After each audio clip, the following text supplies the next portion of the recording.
Mr. Aaron Wagner, welcome to the show.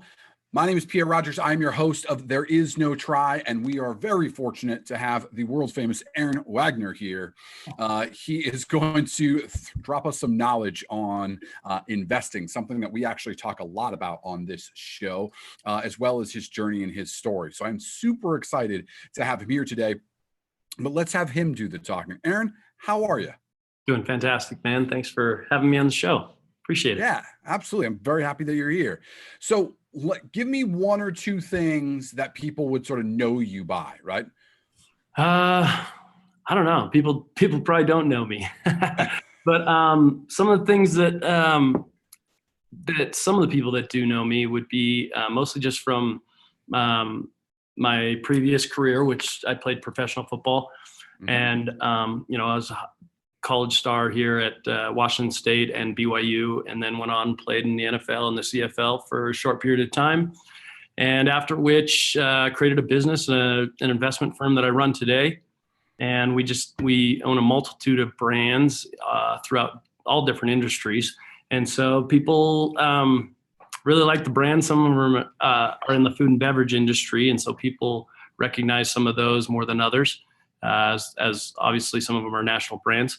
And then outside of that, I think I'm also probably known as just a family guy, family man. I've got 7 kids, 12 and under, and been married 15 years, and just trying to figure out this method of madness, this organized chaos of life and children and business all together. So. I love that. So congrats to you on 15 years and that many kids, and having most of your hair is just an incredible accomplishment in and of itself. So I've been married for 12 years with 2 kids. So I'm a beat or 2 behind you. So I feel you with that many kids. That's crazy. So congrats. Thanks. That's amazing. So I want to get into your NFL career.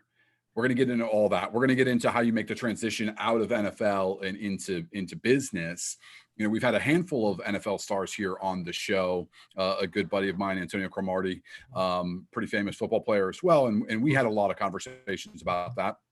We had Trap, we had Kevin as well, Kevin Miller. So we've had some amazing guests on here, and to watch their transition. Now, not everybody has a successful transition from athletics and into business. So I really want to unpack that. But let's start at the beginning. Where are you from? Tell me a little bit about how you grew up.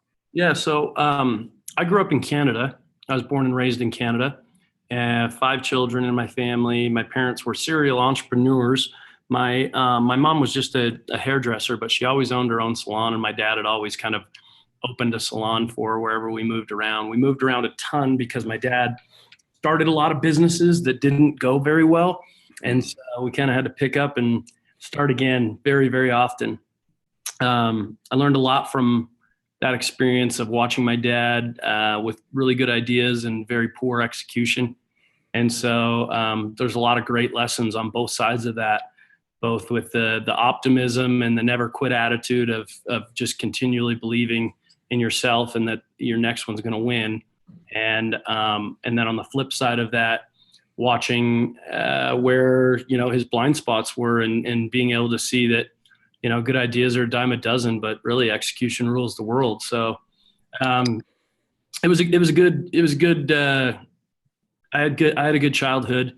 My folks divorced when I was 15 years old. I moved out on my own, and me and my little brother, I just kind of took care of him as my dad took a job in another city, and just kind of had to figure stuff out, man. I mean, for us, being a poor family, living on welfare at the time, I didn't know how I was going to get to school, how I'd be able to go to college. I looked at my opportunities either in construction or the oil field in Canada, unless I could get my school paid for somehow, some way. So for me, sports was the ticket. And growing up in Canada, football is just not very big. It's a hockey country. Yeah. Unfortunately, my mom never let me play hockey when I was a kid because she said it was dangerous. And then I ended up playing football. Yeah, but she didn't have a clue. She didn't know anything about football. So when I told her I was playing football, she just kind of thought it was going to be like soccer or something like that. But anyway, ended up playing football, earned a scholarship through a lot of hard work and just crafty resourcefulness on my part.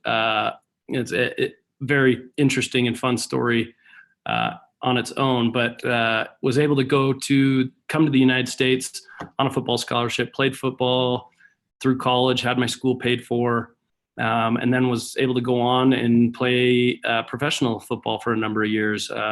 Signed with the New York Jets out of college, had a very short career and stint there.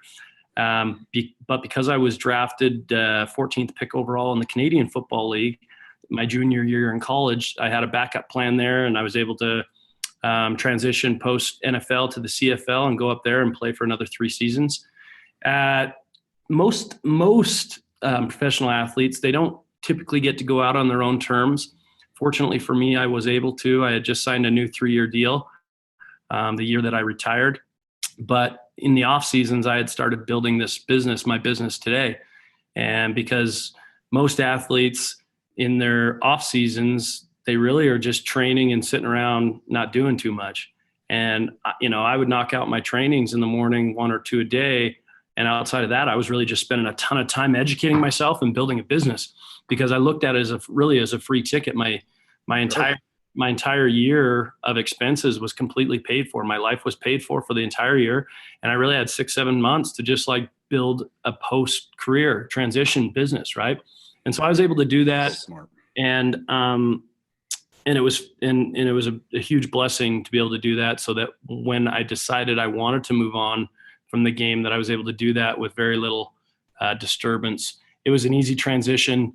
The last 2 years that I was playing professional football, I was making far more in my off seasons in my business than I was playing ball. So it made it simple. It made an easy decision. We just had another kid, and it felt good. So anyway, that's where I'm at today. It's been 12 years and just building a business full time and working hard, and so far so good. All right, so we got to back up because there was so much good stuff in there. Cool. Moved out when you were 15. How does that work? Well, the way it worked actually was my parents divorced. I have 3 sisters and I have 1 brother. And my 2 older sisters were married and had moved out. So really it was just me, my brother, and my little sister. And it was kind of unorthodox, especially because how young we were, me being 15, my brother being 13, my little sister being 7 or 8. My parents actually allowed us boys to decide who we wanted to live with when they decided to divorce. So okay. Me and my brother, we decided to live with my dad because my little sister was going to go with my mom, and we just felt bad that he was going to be alone. And so we ended up moving out of the house. Our house was foreclosed on, the bank took it. We moved out of the home, and my dad rented a small, government subsidized apartment on the other side of town. We moved in for a few months and lived together with him. But because he didn't have employment, he didn't have any work, he was offered this position in another city, which is about 3 hours from where we lived. And he took the position. And when he took the position initially, he thought that, he's just going to be able to go there throughout the week and then come home on the weekends and, build this into something that he can transition back to where we lived full time. Unfortunately, as the weeks and months went on, after about 3 or 4 weeks, just about a month, he just was not able to come back on the weekends anymore. And so at first it was just 1 weekend, and then it was 2 in a row, 3. And then pretty soon he had a place full time in Calgary, and me and my brother, I'm 15, he's 13 years old. We're just living on our own. And so at this point it was just kind of trying to figure out how to survive, and fortunately, we had a lot of good people around us and some help. And my mom worked hard and as a hairstylist. And I remember, we'd go over to her salon during lunchtime, and she had a little tip jar on her counter. And in Canada, it sounds funny, but they don't have $1 bills. They have these coins called loonies, and they have $2 coins called toonies.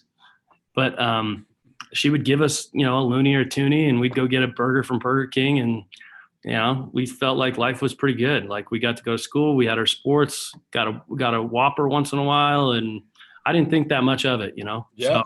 So it was an opportunity to just grow up quick. I had to get a job, so I'd go to school, and after football practice or basketball practice or whatever sport I was in, I was actually able to take a position with a family friend who was a local stockbroker. And he would let me come in after hours and just file paperwork. He had all these clients with all these portfolios of paperwork. And I would just come in late at night and just file papers for hours, and he would pay me cash. And that kind of like helped me pay the bills and stuff when I was a kid. Right. And so, yeah, you grow up quick, but it was a good opportunity. I'm really grateful for the fact that he gave me that position, because I think it was a little bit of a paradigm shift for me, to be able to sit in there and look at all these people's portfolios. Even though I did not have a good understanding of what it was, I was able to see the dollar amounts under these people's names. And I could see charts of how their portfolio grew very quickly over time. And when I'd see some of these people, and a lot of people with a lot of money, especially relative to what, I thought was a lot of money at the time, and what my parents had made combined, I was just seeing like, holy crap, there's something to this. People are investing and they're making money, and it's working for them. They're not doing anything. We're doing it. My boss is doing this, and he's making them all this money. And so it really opened my eyes to the ability that we didn't just have to create a business. We didn't just have to work hard, but we could actually make our money work for us too. And we could leverage that. And that, I think, has always stayed with me. As a serial entrepreneur, I've always wanted to and started businesses, but I've always had it in the back of my mind that ultimately I need to leverage those businesses and those opportunities so that I can get my money to work for me and be an investor. I felt like that was kind of the upper echelon. And so that's why today, my firm is really, the parent company is an investment firm. And we have a lot of portfolio brands that are really cool companies. But my day-to-day is really just analyzing investment opportunities and making those investments, and then just helping as resource to the leaders and the operators of those companies. Yep. So you and I have a somewhat similar story in that I moved out when I was 16. Cool. And moved into a family cabin that we owned, that was owned by my grandparents. Don't want to overstate the cabin. Did not have electricity. It was all gas lights you would turn on with a match. Yeah. Kerosene lamps. Yeah, kerosene lamp. Yeah. And it had running water, but it was well water, like from a spring, right? Mm-hmm. Which means no hot water. There's no hot water heater, which meant no shower. Right. So washing dishes was, heat water up on the kettle, and like great learning experience when you're 16. And I was working at a miniature golf course as the maintenance person and the check-in person and the anything to make a buck person. Yep. So yeah, man, I wouldn't want my kids to go through it, but at the same time, it's probably one of the best things that ever happened to me. Like, it's a weird thing to have that sort of duopoly around how you view those things. Totally. So the experiences you had watching your dad have missteps in business, if I can be a little bit direct here, it has to be difficult for a boy, right, growing up, because that's your dad. Like, when you're little, when you're 2, 3, 4, 5 years old, your dad is a superhero. Mm-hmm. Right? He's the strongest guy you know. He's the tallest guy you know. He's a superhero. He's Superman. And so, as you get older, that illusion of him being a Superman sort of starts to wear off, and you start to understand the character of a human, just a human, right? Trying to figure his way in the world. Yep. How did his missteps within business affect you on a personal level? And did they affect you and your relationship with your dad? So as a child, not really, because you just don't know any better. Right. So like, right. And the fact is like, most of the time when people fail or they make bad decisions, they don't typically own them. My dad's guilty of this. He's a pretty prideful man, and he's got a lot of fantastic qualities, but that blind spot of pride and it's not my fault. It was always something else and somebody else and some extenuating outside circumstance that was pretty prevalent with him in his missteps or in the businesses that didn't thrive. It was always something. And so watching as a kid, you kind of it's not kind of, you believe what your parents tell you. Grow up, you got young children. If you grew up raising them, telling them the sky was purple, they believe the sky was purple. Yep. And so when my parents told me, when I heard my dad and my mom talking about why this isn't working, that kind of a little bit of a victim mentality throughout their business. You just kind of feel that way. It's not until you get the perspective with maturity that, like you mentioned, that as you grow up, you start looking back and kind of seeing really what it was in actuality, in reality. Right? And so I think as a child, it didn't impact me too much because I just felt like, yeah, this is just what's happening. However, it probably negatively, I would say, if anything, kind of just brainwashed me with with the similar mentality that I had to break out of, that I had to like, look at for what it was and say, hey, this is not somebody else's fault. You can control the results, like outside of all those other circumstances, it's outside of all the excuses. Right. And so for me, I think that's been one of the most eye-opening experiences when I got older, was that I just realized that all the crutches that my parents used or that my dad used in business were really just bullshit. And there's things that he could have done. Now, would the result have been any better or worse? Who knows? Right. I think so, but who knows? The point is that the attitude and the perspective that he took as to why they didn't was just flawed. It's just not the case. And there are things that we can do to insulate ourselves from those things. That he could have done a lot better job as in management with people and surrounding himself with the right type of people and not trying to do it all and not trying to be a perfectionist so there's a lot of things that I've learned, some from him and some from just experience and the hard lessons that I've had to learn of failing and doing it wrong too. But the good thing is that when I was able to see that he had a blind spot, it opened me up to start really evaluating my own blind spots and saying, hey, do I just want to replicate this?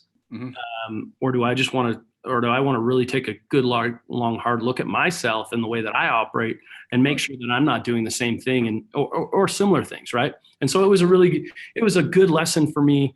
And I definitely think it affected me in my future, to just know that I need to be aware of those things all the time.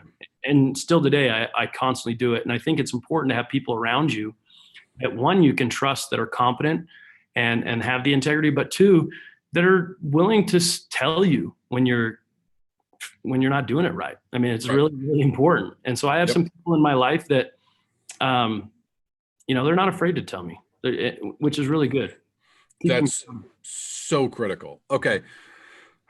So in listening to your story, it sounds, from the outside looking in, it sounds like it was very linear. Like, hey, I learned to work hard and be self-reliant when I was younger, went on to have a career as a professional athlete, which is, amazing in and of itself.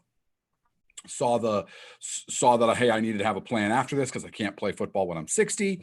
Started building a business, built a successful practice, had some kids. Life is good. But we all know that life is not a straight line. It just doesn't work that way. No. So help us. Tell us about a time in your life where the plan wasn't working, right? You weren't where you thought you'd be, right? And what did you do specifically? What were the couple of key decisions that you made, conversations, accidental meetings, whatever? And what I'm trying to get to here is, we've had a lot of really successful people on this show, from rappers, race car drivers, Navy SEALs, NFL players like yourself, all over the gambit. And what's interesting is, when the things are at their worst, right, this group of people make one or two critical decisions to build themselves out. Everybody else, if we're being honest, gets a job at Starbucks, right? They go and takes the easy way out. Where's the quick paycheck so I can make rent, whatever. And they never get back on that horse. So I'll hand the mic back over to you, Aaron. Tell me about. I think there's a lot of those throughout my life. If we go back to my childhood, I was cut from the volleyball team, and it's the only reason I ended up actually playing football, which at the time I thought was the worst thing that could ever happen in my entire life. Sports was everything. I was the captain of the team the year previous, and I was the leader in those tryouts. And I essentially, was asked by some other teammates, hey, when's the coach going to make the rest of these cuts? And because I was the only voice on the team that would stand up and ask that question, I asked it. And the coach essentially just said, guys, everybody close your eyes, and whoever thinks we should make more cuts, raise your hand. And I, along with one other player who was also on the team previous, which was a captain, we raised our hands. She said, open your eyes, and whoever raised your hands, cut. And I remember going home to my mom that night, like literally just bawling like a baby, like my life's over. I know it sounds stupid, but this was my life, right? So right, when you're in high school, that is it. Yeah. I'm just like devastated. What am I going to do? And I remember my mom telling me, Aaron, everything happens for a reason, and you just have to have the right attitude. Keep your eyes open for opportunities, And I was bored out of my mind coming home every day because I didn't have a sport to go to. But my little brother started playing football, and at the time, and quite frankly, he was playing football because he didn't make the other teams. And football was just kind of like the bullshit sport in Canada at the time. Right. And I had no idea how the game of football worked. I didn't know why punted versus kicked, how many points a touchdown versus a field goal. I didn't know anything about it. But I went to his practice out of pure boredom, sitting on the bleachers, kind of watching, and a ball would come to me here and there, and I'd throw it back. And one day, one of the coaches was like, "Hey, man, come down here and run some routes." And because I ran track and I was athletic, I was like, "Hey," he's like, "You should play. You're pretty good at this." And that opportunity of what I thought was the worst thing probably turned out to be one of the best things that ever happened to me. No doubt. I was able to earn a scholarship and come to the United States and play professional football and get my school paid for and build a family and a business and a life here in a country that, is kind of the American dream. And so that was maybe the earliest one that I can remember, was this pivotal point of just like devastation. And what am I going to do about it? The second probably would have been when my parents divorced. The same thing. Like, it was devastating. I felt like the world was falling apart. And I just remember thinking to myself, like, man, I'm going to be something. I'm going to make something of myself. And it was kind of like the only thing that got me through this dark time. And I was able to do it, and just by making these decisions. And then fast forward to football and playing college football. And I remember, my junior year leading our entire conference in tackles for losses, and getting a ton of NFL potential and recognition and people, scouts and stuff like that. And sixth game of the season, I tear my ACL and I'm out for the rest of the year. And your junior season, I mean, this is so critical. This is like literally what gets you there. And then you just have to follow it up your senior year. Right. Mm-hmm. And I missed the entire season. My stock dropped. It was just devastating. I felt like my life was over because, again, I was going to school for football. Like people ask me, like, what are you taking in school? Football. That was it. I have plan A, and that was it. Totally get paid, take care of my family. And that really shook me up. And I remember thinking like it's all over. But, after a short pity party, I remember just thinking, screw this, man. I need to get back on the horse. I'm going to work. I'm going to do whatever I can. And 6.5 months later, I'm playing in the opener against Arizona without a knee brace, and essentially saying, like, I remember even the doctors and the trainers like, dude, you got to wear this big bulky brace. Like, it's critical. I'm like, look, either my knee is ready for me to play or it's not. Right. Like, if not, then I'm not able to play. If it is, it is. But this little brace that has there's literally no documentation or like factual data that supports that this prevents an ACL tear. So either it's healed or it's not healed. If it's healed, I'm going out, and I don't want anything to remind me that I was injured. And I sure don't want anybody else looking at me like I am injured or I got some weak spot because I'm the middle linebacker. So gonna exploit it. I was just like, no, I'm not doing it. I went on to have a great senior season and go pro. And then the same thing happened. You get to the pro, you feel like, man, you made it. It's pinnacle. And you realize that this is a business. And everybody else is really good too. And not only are they really good, but there's a ton of politics that are involved. That the guy that was drafted ahead of me that plays my position, he was recruited by the coach that drafted him in high school. And then he played for him all through college. Now, not to take away that this guy wasn't a great player. He was a fantastic player, one of the best middle linebackers in the league for 12 years. Right. But man, fat chance that I'm going to step on the field unless he's injured, because that's the way it works, right? And so you just learn these things, and those kind of things, they can get you down. They can take a toll on you, and then once you get cut, like, man, you get cut from your dream, you feel like, damn, this is over. I mean, that sucks. That's brutal. Same thing happens in business. You start a business, you think, man, we got momentum, things are good. I remember one of the businesses I invested in when the young partners came to me, they said they were doing about $300,000 a month in revenue, which is fantastic, healthy business for some 27, 28-year-old kids. That's huge. It was highly profitable. And they wanted a loan from me. And I told them, hey, I don't do loans. But I'll tell you what, if you let me buy a portion of this business and be partners with you, I'll fund all the growth that you need to grow. And so they were like, let's do this. So at the time they're doing $300K a month in revenue. By the end of the 12-month period after I bought into the business, invested, we did $87 million in revenue and $13.5 million in EBITDA. We were printing money. We were literally doing over $1 million, $1.5 million net profit every single month within 12 months. Okay. So I'm like high as a kite, right? Life's good. Life's good. And quite frankly, I felt like I was a large part of what took us there because my relationships landed us our largest. I was good friends with the CEO of our largest client. And I used to go teleskiing with him and surfing and all sorts of stuff. And so I felt like it was very valuable in the growth of that company. It was really good. And guess what? We got smacked with a black swan event. That client who we thought was fantastic and we were a good vendor for ended up with an FBI investigation and was forced into Chapter 11 bankruptcy. And because we were essentially lending them money as a vendor, we had AR with them. We had about $13 million out when they filed Chapter 11. If you know about Chapter 11, you get an automatic stay from all creditors. And so they were no longer able to pay us. We spent 3 years in litigation, spent over $1 million in attorney to try to get our 13 million bucks back. And we got pennies. So here we go again. Top of the mountain, crash. And I'm gathering the pieces like, holy shit, I should have took money off the table. I should have done this. Because I was just rolling it. I'm thinking, dude, I want to grow this business. I want to do 500 million, Right. And so this has happened to me. That story is just one example of probably 5 or 6, even in my short business career, that are very similar.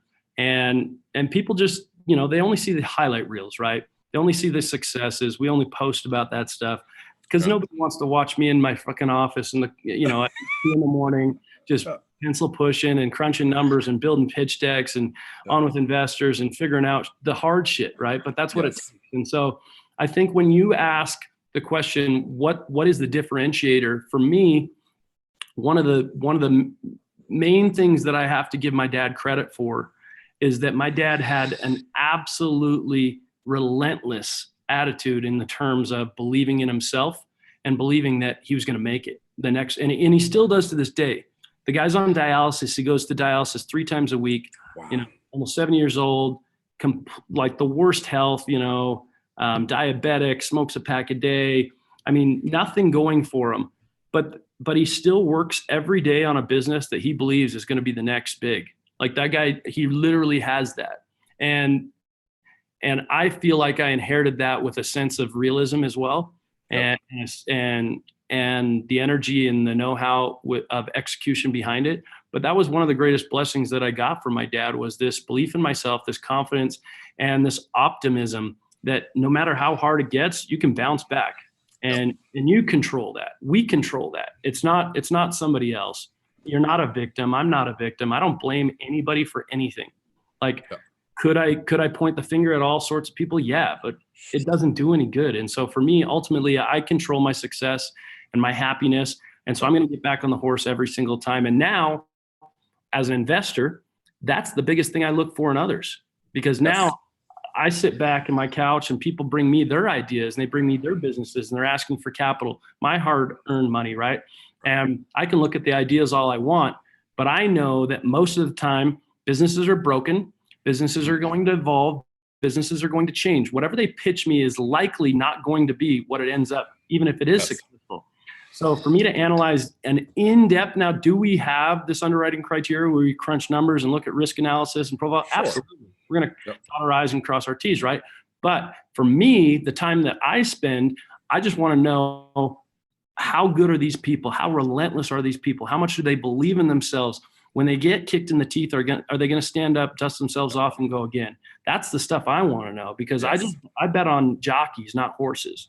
Like that's all there is to it. So it's been a great lesson for me. And I think that is the differentiating factor, is people believing in themselves and believing that it's not the end all. Because the fact is failing is just an adjective, right? It's just a describer. We're failing. Failure's the noun. And that only happens when we stop. Right. When we stop, because it's not happening anymore. And so if you don't ever stop, there's probably a chance of failing. That's it. That's exactly right. So, man, there's so much to unpack there. But I want to jump into the investing side a little bit. So I consumed a bunch of content that you've done in preparation for this interview. And so now we're at the kind of meat of it, which is something that you said is it's all about execution. Number one, it's not about great ideas.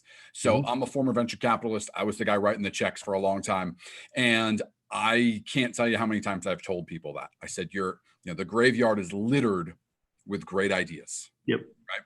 And I often actually point at Chipotle, right? They make burritos, the most ubiquitous beans, rice, like the most basic thing in the whole world. You can pull it up right now. Not even good. I don't even like them. Whatever. Their market cap's like 120 billion. It's massive, right? And I go, this is the most boring, simplest, easy thing to do. 1 million people have restaurants that serve burritos. Why did this one work? Yep. It's all about execution, right? It's all about execution over and over and over again. And to add a little credence to what you were just saying. So the most famous incubator in the world is called Y Combinator. If you don't know what an incubator is, for those that are listening, an incubator is, it's like a startup pressure test, right? So if you're a startup, you go to an incubator and an incubator says, hey, come here, we're going to give you a bunch of training and we're going to give you a network and we're going to plug you in with other entrepreneurs. And it's really hard to get into these things. And at the end, we'll make an investment in you and we'll introduce you to a bunch of other investors. That all sounds wonderful. Y Combinator is number one. They're famous for investing in Airbnb and, the first money in Airbnb amongst many others, Uber, Stripe, DoorDash, all that. Yep. Right. Big time. When you go to their application and you're scrolling through, and it's a big application just to get looked at, one of the questions in there is, if you weren't building this business, what business would you be building? And it gives you a little section in there and if you read the fine print on that question, it says, we oftentimes invest in this business, not the one that you're pitching us. Because exactly what you just said, which is the business that you're putting in front of me today, who the heck knows what this is going to be 6 months from now, a year from now? The world changes, right? YouTube was a dating site when it launched, right? Like it can change a tremendous amount. So, your comment earlier about you bet on the jockey, not the horse. It sounds obvious, but very, very, very few people do it. We as a society, as a culture, we're just so caught up in like, you have to have this magic idea. Totally. It's incredible. It's just not right. Like it's just factually is incorrect. And one last thing, and I got another question for you, but Harvard Business School had recently done a study about a year and a half ago. And they wanted to look at, what are the predetermining factors that we can look at with a startup, with a person, and their likelihood to be successful? Is it their network? Is it where they went to school? Is it how much money they have, right? How much funding do they get? And so they broke down all these different categories. The number one thing that determines success over money, your silver spoon, your network, your friends, or where you went to college, grit. Grit is number one. Yep. Guess what grit is? Grit's free, everybody. It's free. You choose to have grit. That's real easy. You either do or you do not. Yeah. Right. And by the way, there's no right or wrong way to be gritty. That's right. There's no manual on that shit. It's right. Figure it out. Yes. Like literally our company's core values is like, number one is like, we figure out hard shit. That's what sets us apart, Yes.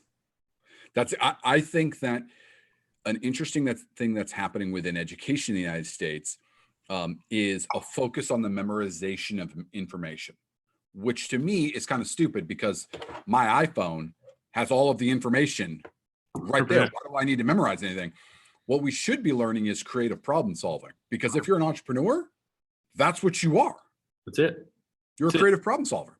The most successful people in the world are just the best problem solvers. I say that all the time to people. It's like, hey, what skill should I figure out?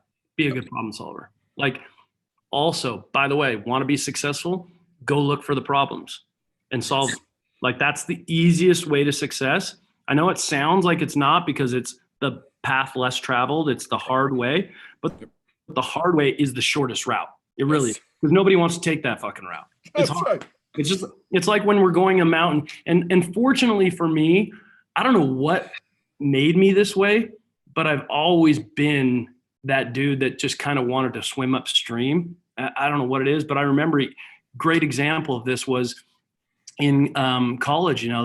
We used to hike the Y at BYU for football, and it's this like back and forth zigzag thing up the mountain to the big Y on the top of the mountain. And we did it as a team. And I remember thinking to myself, like, dude, we're going back and forth, back and forth, back and forth. Like, that takes forever. Everybody's kind of racing. Why don't I just go straight up this damn thing and beat everybody?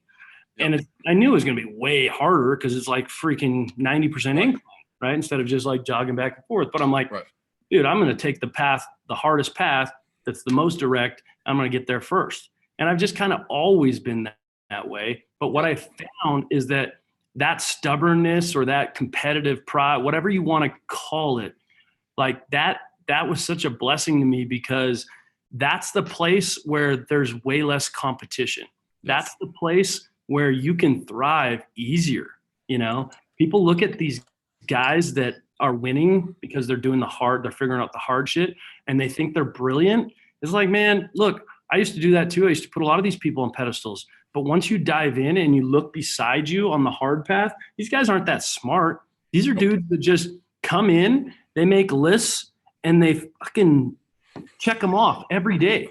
Yes. And it's the stuff that nobody else wants to do. It's the stuff that everybody avoids, because they just think that being busy is being productive.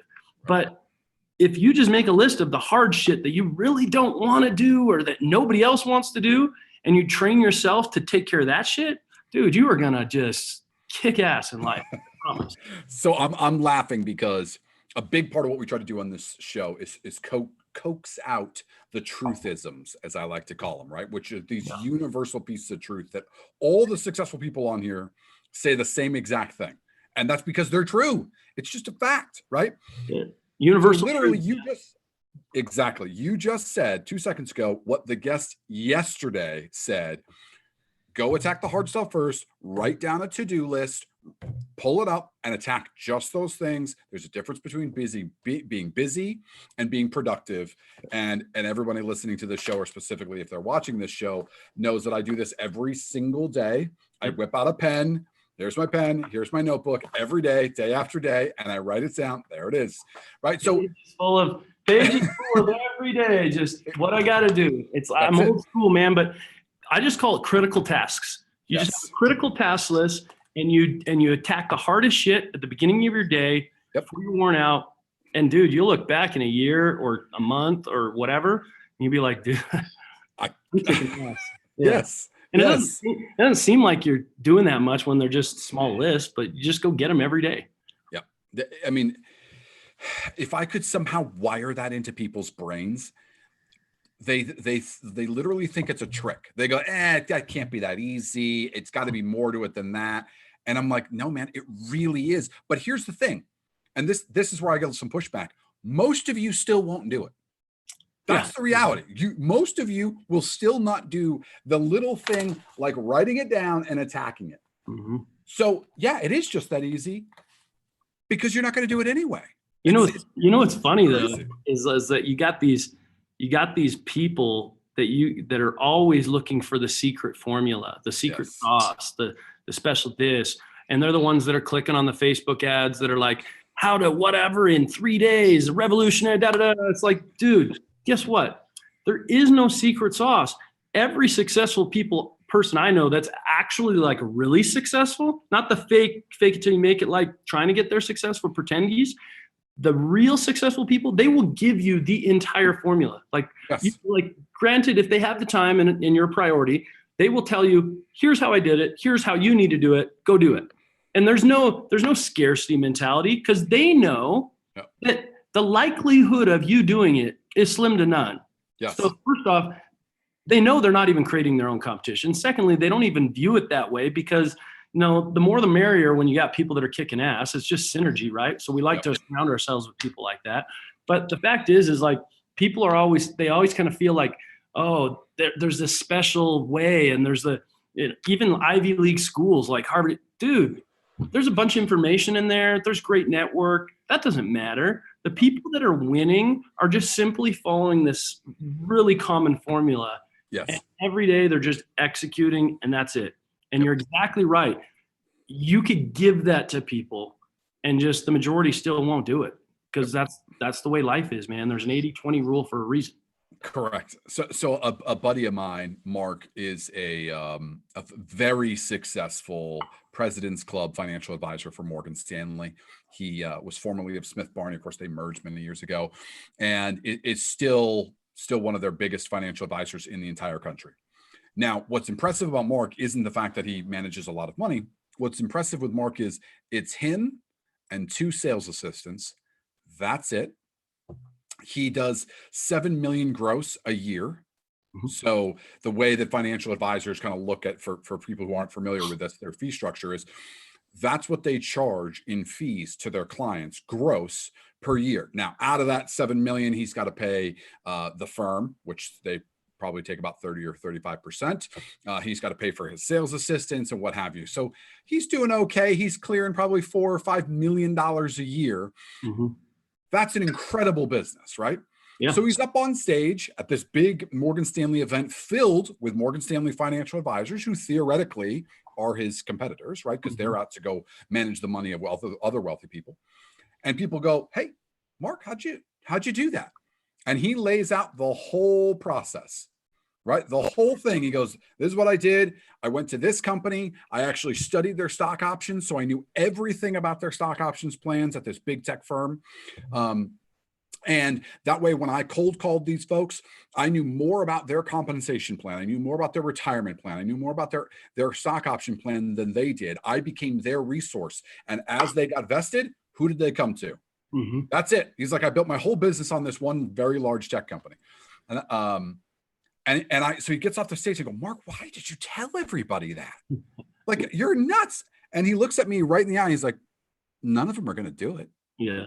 No one's going to read all that stuff and become a subject matter expert on it. That's how I can tell them that's how I did it, because they're not going to do the work." No. He was so casual in saying, "Here's the keys to the castle. I know you ain't going to do it." It was unbelievable. It literally hangs with me today. Today, there is almost zero secrets out there with Correct. Between YouTube and Google. Like, you can learn anything. Not only can you learn anything, you can learn it from the very best people in the history of the world. Yes. Guess how much it costs? Most of it free. About zero. Yep. Zero, man. About zero. But we still got people sitting around crying about circumstance, right? Like, "Oh man, I wasn't able to get this. It's like, dude, you got access to YouTube or Google, because you can literally learn from the very best. Like, forget Ivy League schools. Like, those guys, you know what you pay big money at Harvard to do? Like, I've been at Harvard Business School. You pay big money so you can go learn from really great experts and do all these really cool case studies that, by the way, you can learn for free on YouTube. Correct. Like, it's the same thing. Yes. So the victim mentality, again, it just doesn't fly with me, man. There's just way too many opportunities today. Okay, so I want to get back to I got time for one more investment question. Yeah. And in consuming a bunch of your content, this one really stuck with me. So if you don't mind going a little bit deeper on it, when you are looking at making an investment, in particular in a startup, because given my background, we talk about that a lot on the show. Yeah. And you bet on the jockey. Tell me what you're looking for in that person. Tell me how you know it's going to be the right person. And, in one of the videos I saw, you talk about fraud, right? And like, how do you suss out if it's a real deal investment or if it's not? And how do you figure out if they're kind of full of it or not? Can you elaborate a little bit about that space? Because that's... Yeah, I think so. So one of the things, I mean, it's sad to say, and this is what being jaded in the industry and the business does to you, but unfortunately now my number one underwriting criteria, when I have to sit down with somebody and I look at a business opportunity, is I have to ask myself, is this real or is this fraudulent, right? Because you get a lot of opportunities that are like, they seem too good to be true. And some of them really are real because everything's too good to be true until it is true. And, everything's impossible until it's not. And so, you never want to just run away from like a unicorn just because nobody else has done it. I mean, that's just like goes completely against the grain of what I believe our capabilities and potential as people are, right? So, however, you got to balance that with the realism of again, the asymmetrical risk versus reward, right? So what's the upside versus what's the risk profile? And for me, I just have to dive into that and really look at who the operator is, kind of what their track record is, whether it's in business or not. Like, what else have you done? What have you accomplished in your life? Most of the time that tells a story. When you get people, and one of the easiest ways for me to do that is I want to dive into their personal life outside of business. So somebody can come in very, very polished about their business presentation. They'll know all the answers, the Shark Tank answers of numbers and this and that and da-da-da. But now if I want to know more about the jockey and I want to kind of see behind the curtains of who this person is, whether they have the integrity that I'm looking for or not, then I really need to get a little more personal. So I need to ask them about their childhood and about their relationships and about the, stuff that's important to me, because when they start opening up about those things and you start asking people about hardship in their life, they're either going to make excuses for why, or they're going to talk like you and I are talking right now, right? And so now that's going to be a very telling sign to me of who these people are, how they're going to react, whether they assumed responsibility and took accountability for the things that went wrong in their life or the decisions that they made. And quite frankly, the people that I know that can own their own shit, like they're not afraid. They're not embarrassed by their poor decisions. Those were valuable lessons in their lives. Just like, I made tons of bad decisions. I made decisions that have lost a lot of my money and a lot of other people's money. And I'm not embarrassed of them because they made me better. It's the way the world works. And people that say they haven't lost, it's like they just haven't done shit. They just haven't done enough of it. And by the way, I don't fault people for that, because I used to do that for 7 years in my career. My pitch to investors used to literally be this. I would say, look, man, I might not be clipping 30% coupons like some of your other deals and this and that, but I care more about the return of your principal than the return on your principal. And I've never lost a penny of any investor's money. Have I lost money in a deal? Yeah, but I've never lost the 7 years I said that to people. It was a great pitch. It was awesome. Great pitch, yeah. And quite frankly, I took a lot of pride in that. And then I got my teeth kicked in. And I lost my money and I lost other people's money. And I realized right there, like, hey, man, I had made that pitch to many, many seasoned and sophisticated investors. And they smirked a little at me when I said that, because I truly believe that I could continue that. Right. Yeah. And they just kind of like, hey, we like you, Wags. We like your optimism. We like where your head's at and confidence, but you just haven't done enough shit. You're just a kid still. Right? And that's what wisdom teaches you, is that's the way the world works. But way you handle it is all that matters. And so I've seen people that shriek from that and they run, or they don't communicate, or they try to, self-deal in those situations. And I've also seen and had business partners that have buckled up and done what it takes and really shown some amazing character in critical times, because that's really when you find out who people are. And so those have been really good lessons for me. Yeah. Yeah. So thank you for sharing that, because that was fantastic. And I love how you actually skirt away from the business, get into their personal life and some of the difficulties that they've had, and see how they respond to it. Right. Do they come up with excuses as to why things happen in their life? Or do they say, hey, great news, I had these hardships, and because of it, I have fire in my belly, I've got grit, I'm a creative problem solver, because, right? Like, does it happen to you or for you?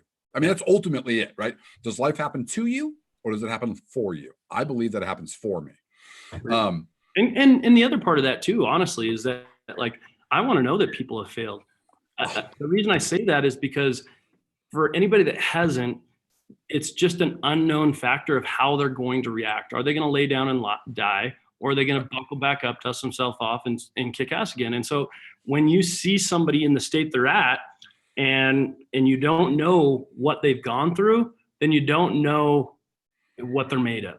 But if you have a little bit of transparency into what they've gone through and that they're there right now, then it's easy to see, hey, this guy knows how to bounce back. He's going to figure stuff out. He's going to be able to pivot. And that's essential in business. Yes. So yesterday I was being interviewed by a financial analyst about my company. And because he's going to write an article about us. Now, I don't know if it's going to be a positive article or a negative article. But I'm answering his questions the best that I can. He and I have done multiple phone interviews. I feel like it's going okay. And he's hammering me about competitors. Hey, what do you think about this competitor? What do you think about that competitor? And I'm like, well, they do it a little bit different. They're a great business. Yep, that's a good business too. Interesting. They skin the cat a little bit differently, but this is how we do it. And he kept bringing up more and more competitors. And I got to be honest with you, I kind of got a little, I won't say tired of it, but I don't spend my time studying my competitors. I spend my time building my business, right? And so I go, Andy, we don't care what they do. We care about what we do and how we bring in new customers and how we add value to those customers, which is how we make our revenue. Sure. That's it. I think that the world's big enough for all of us, but I don't know. I don't spend my time looking at what they do. Yeah. That doesn't make any sense, right? If I'm in a race, I'm not looking at who's in second and third, hoping I'm going to be in first. No, I'm trying to get to the end of the race as fast as I possibly can, right? It was a weird thing. And actually, when I pushed back on him and I said, I don't spend a lot of time looking at what they do. I know what we do and I know what value that we generate. Good for them doing whatever that is. And he kind of chuckled and he goes, that's actually the right answer. Yeah. Because what ends up happening is founders get so obsessed with what the competitor is doing. They start playing this, I'm competing with that guy. Yeah. No, you're not. No, you're not. You're competing in the sector. You ain't competing against that guy, right? No, I mean, as soon as you start competing with people around you, honestly, what you do, the first thing that you do is you just take your full potential completely out of the equation. Because your full potential and your team's full potential or your business's full potential, there is no relation. It is not relative to what anybody else is doing at all. Yes. The other thing that I'll say is this scarcity mentality. If any of you out there that are listening to this want to understand what are some of the pitfalls of failure or of not being successful in terms of attitude and mindset, I would say that the number one debilitating mindset is the scarcity mentality that there's only enough for X. And if this guy copies me, or if that I have to protect this, or these people I could lose my employees. That is like, dude, the amount of energy that you will spend in that like hamster wheel, it's completely debilitating. It's a handicap. It's literally a handicap. When people, as soon as you can elevate yourself from that kind of mindset and that kind of thought process, you're going to take off. Because the fact is, and I'm just going to spell it out. Here's the easiest way to illustrate it. If every single person that's in business right now could, in some way, shape, or form, which we're not capable of yet, could operate at 100% efficiency and efficacy at your highest potential, even then, if everybody was able to do that, we still wouldn't even touch the opportunity that surrounds us in the world. We wouldn't even be close. Yes. So for anybody in real world, not la la land, that knows we're all just kind of like running around at maybe 20, 30, 40, 50% of our efficiency and efficacy, and that only less than 10 or 15% of business owners actually are trying hard and giving a shit. When you take that relative illustration to like what reality is, like there is no competition. It's actually just all out there waiting for us to gobble it all up. It's like it's all low hanging fruit, and there is no competitors. The only person the only thing that's holding you back from just having an overabundance is you, and that's it. Yes. It's nobody else. That's all.